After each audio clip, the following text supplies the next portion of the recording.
수에즈 운하 개통을 기념하는 오페라 아이다. 1869년 이집트와 프랑스의 지원으로 지중해와 홍해를 잇는 10여 년간의 공사 기간 끝에 수에즈 운하가 개통되었습니다. 이집트와 수단을 통치하던 캐디프 이스마엘은 파리에서 교육을 받고 이집트와 수단을 유럽화하기 위해 노력했습니다. 캐디비알 오페라 하우스는 수에즈 운하 개통을 기념하기 위해 캐디프 이스마엘의 명령으로 지어졌습니다. 이집트 유물관리국의 창시자이자 화가였던 프랑스인 오기스트 아리에트는 이집트학에 대한 열정이 가득 차 있었습니다. 고대 이집트를 배경으로 한 축하 오페라의 줄거리를 제안하고 최고의 음악가인 이탈리아의 주세페 베르디가 작곡을 했습니다.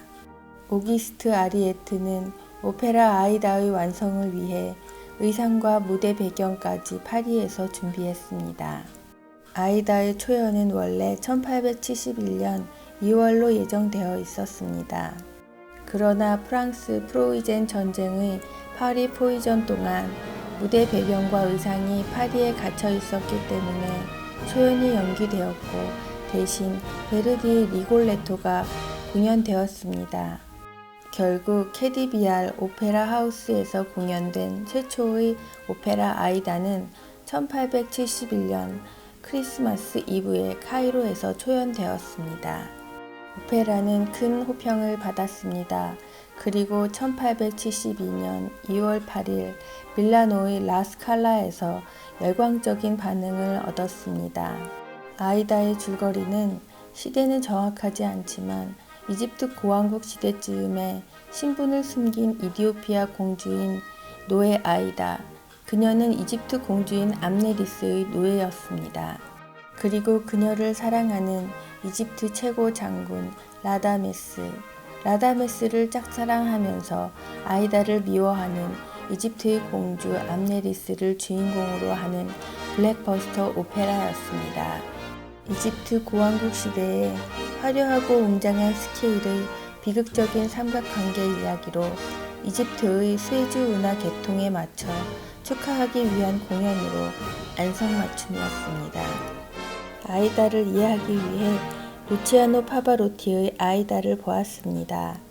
벌써 40년 전의 영상이라 많이 촌스러웠지만 당대 최고의 오페라 가수의 전성기의 노래와 지금까지 사랑받는 천재 작곡가의 곡은 지금도 설득력 있게 다가왔습니다. 천상의 아이다, 개선행진곡, 가자 신성한 나일 강가로 등 제목은 낯설지만 많이 들어본 곡들이었습니다.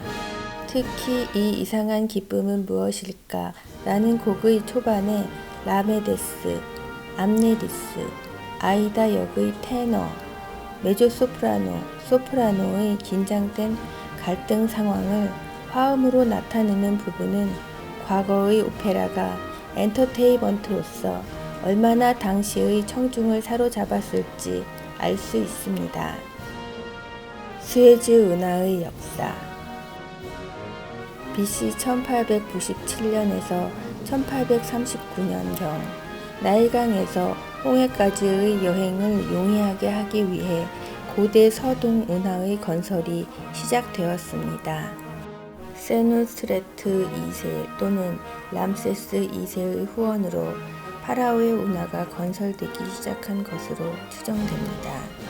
그리고 네코 2세는 나일강 삼각주 동쪽 와디 투밀랏에서 홍해로 연결하는 파라오의 운하의 수로를 연결하려고 했습니다. 운하의 건설을 진행하던 네코 2세는 이 운하가 이집트의 편의뿐 아니라 당시 전쟁 중이던 바빌론의 느부갓네살 등의 이집트를 노리는 이민족에게도 효과적인 침략의 길이라는 신탁을 받고 두려움을 느껴서 운하의 건설을 중단했습니다. 이 신탁을 통해 중단되었던 프로젝트는 이후 고대 이집트를 정복하고 이집트를 통치했던 페르시아의 다리우스 1세에 의해 완성되었습니다.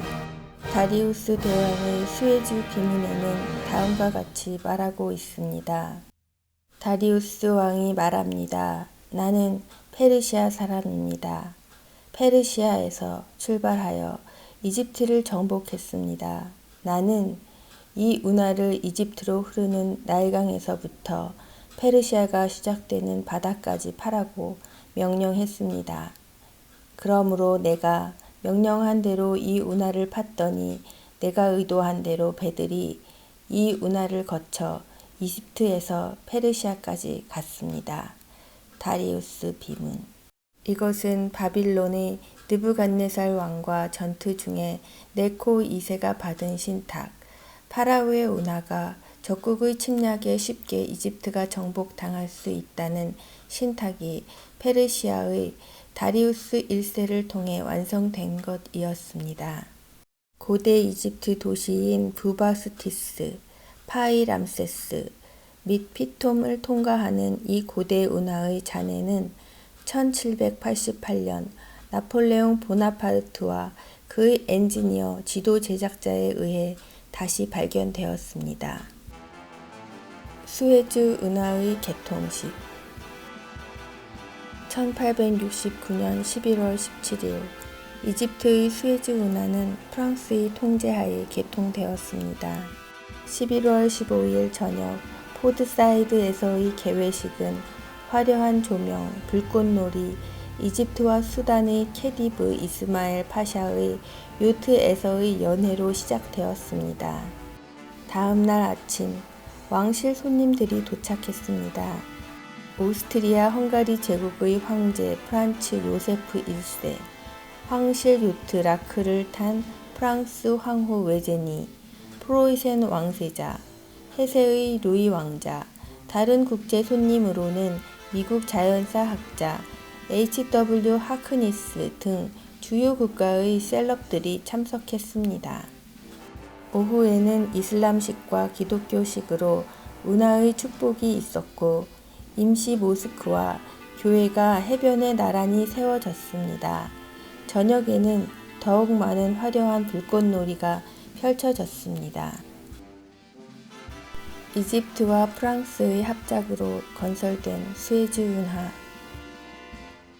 캐디브 이스마엘의 명령으로 1858년 프랑스의 외교관인 페르디난드 드 레셉스는 운하 건설을 위해 수에즈 운하 회사를 설립했습니다. 수에즈 운하가 뚫리기 전의 바닷길은 유럽에서 아프리카의 희망봉을 거쳐 인도양을 통해야만 인도로 갈 수 있었습니다. 이런 배경에서 수에즈 운하의 개통으로 지중해에서 홍해를 거쳐 인도양에 도착하는 거리가 4,500마일 정도 크게 줄었습니다. 이 길은 무역을 하는 국가의 사업의 상업 루트, 특히 제국주의 세력의 아시아의 식민지 획득과 통치에 더욱 용이하게 되어 이 지역은 전략적으로 아주 중요한 초크포인트가 되었습니다. 수에즈 운하의 존재가 이집트의 기회와 제국주의의 끊임없는 침략과 간섭의 이유가 되었습니다. 그것은 네코 2세의 신탁이 현대의 이집트에도 효력이 있는 지정학적인 이유였습니다. 그리고 수에즈 운하의 개통 후 그동안 희망봉을 통한 물류의 중간 보관 창고를 운영하던 영국은 수에즈 운하의 개통으로 1873년 경제공황의 원인이 되어 호시탐탐 수에즈 운하를 노리고 있었습니다. 운하 건설의 완성 초기에 최종 비용이 2배 이상으로 초과되었습니다. 프랑스는 프로이센과의 전쟁으로 국구가 바닥나서 운하의 추가 건설 비용을 지원하기 어려워졌고 영국의 방해로 러시아나 오스트리아 등의 투자도 받기 어려웠습니다. 때문에 이집트의 부담은 커지고 은행빚을 갚을 능력이 없어서 1875년 자신의 운하 지분 44%를 400만 프랑에 팔았습니다. 그리고 그 운하 지분은 로스차일드의 지원을 받은 영국 정부가 빠르게 구입하고 99년에 주차권을 얻었고 수에즈 운하뿐 아니라 이집트도 점점 영국의 세력 아래 있게 되었습니다. 제2차 세계대전 이후에 이집트의 자치권이 생긴 후에도 운하는 이집트 정부의 소유였지만 아직 조차권을 유럽의 열강이 가지고 있었습니다. 1956년 7월 아스완댐이 투자를 받기 어려워지자 자금을 조달하기 위해 가말 압델 나세르 대통령이 운하를 국유화했습니다. 이로 인해 10월에서 11월 수에즈 위기가 발생했습니다.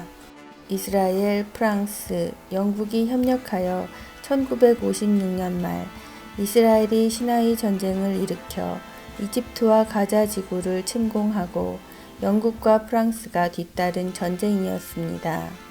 이 전쟁은 미국의 중재로 이스라엘이 철수함으로써 수에즈 운하를 지킬 수 있었습니다. 고대의 바빌로니아, 페르시아, 나폴레옹의 프랑스, 대영제국 그리고 미국까지 제국의 열강은 변화되어 왔지만 수에즈 운하의 지역의 서양과 동양을 잇는 지리적 요충지로서의 의미는 수천 년이 지난 지금 더욱 중요해졌습니다. 마치 고대의 신탁이 현대에도 작용하는 것 같지만 그 시대에 이미 이집트의 수에즈 운하의 지리적 중요성을 인지한 현인의 경고였습니다. 이집트의 가장 막강했던 시대를 배경으로 블랙버스터를 제작하여 이집트의 도약을 염원하는 배경을 가진 오페라 베르디의 아이다였습니다.